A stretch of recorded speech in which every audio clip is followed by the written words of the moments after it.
family. Welcome back to another video.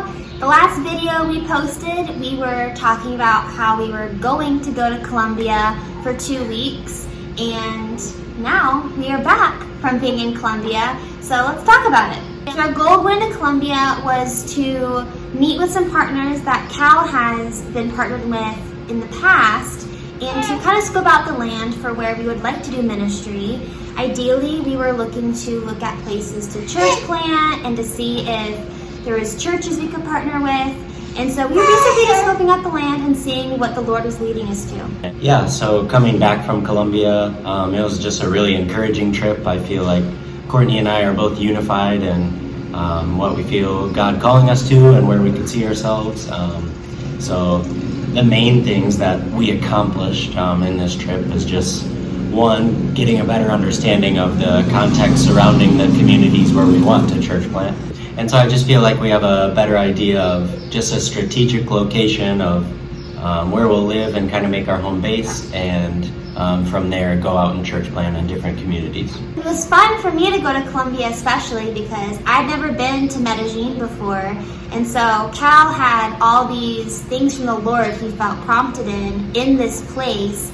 So it was cool to be there and to see all the connections the Lord had already put in place. And I definitely felt in my own heart passions that I feel like the Lord has always had on my heart, but as they intensified when I was there, looking at the needs that were potentially there and where I could be connected into, and the opportunities for church planning. And overall, I'm very excited about what the Lord did in our trip.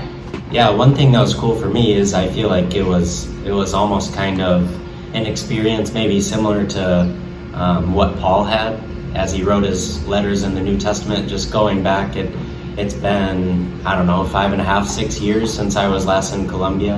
And so just like going back and making a visit to this church and seeing people who had fallen away and don't follow the Lord at all anymore, or people who had really stepped up and had instead of being like young boys, like when I left, they were now men leading in the church, and that was just really encouraging to see. But just really interesting how much can change in 5 or 6 years spiritually, and just what the Lord is doing in different people's lives. That was really cool.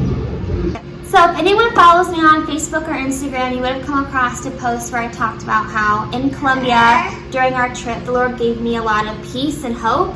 And that was stemming from just honestly going through a really hard season from when we started in long-term missions. Just being a mom overseas and learning how to do long-term missions instead of short-term missions. And honestly, just a lot of dying to myself and really, truly trying to surrender my heart and my desires and my life to the Lord, because the Lord's plans are always better. And it was amazing to me how much peace and hope I did feel in Colombia. But even coming back, it's still really hard. So I think what I'm learning in this journey is that the Lord can definitely lead you in areas, but it still can be really hard. So there's always that tension, but the Lord did so much in Colombia that I'm really thankful for. Okay, so now let's talk about what we did on the daily in Colombia and some things we got to be partnered with and involved in. So we spent a couple of days walking around, being prayerful, and just seeing what the Lord was leading us into potentially in the city, in the countryside. We had one day where we drove all around different towns in the countryside, a couple of days walking around the city. But we really felt led back to one specific town in the countryside that we felt the Lord was really putting on our heart more than any other place. One of the things that I personally have seen in my time in Colombia, and I mean, we'll definitely need to do more research when we get there permanently, but I've seen a lot of different ministries and churches in the city, but not a lot of needs being met in the country.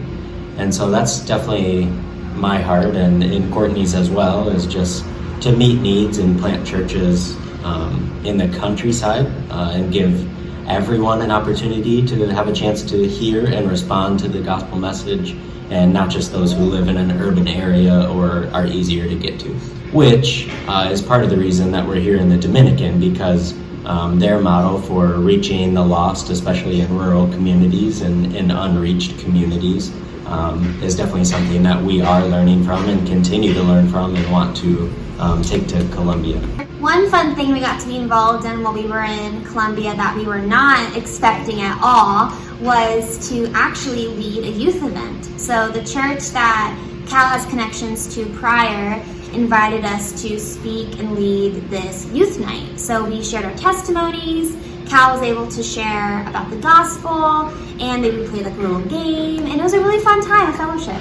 Yeah, and another key note of that event is we thought we were going to have translators, and then that kind of fell through. So yes. I did it all in Spanish for an hour and a half. So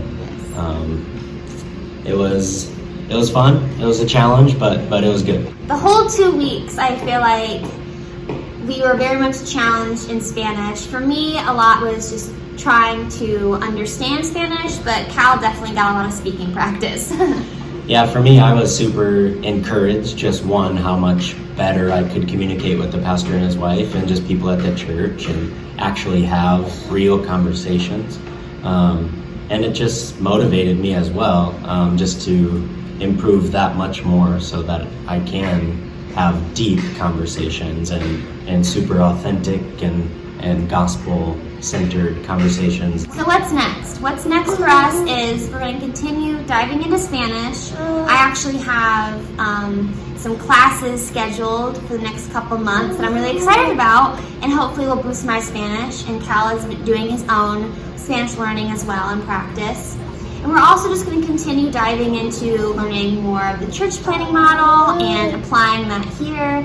Cal's involved in a lot of different small projects here in the Dominican that he'll continue. And we're also just going to continue learning from the ministry here.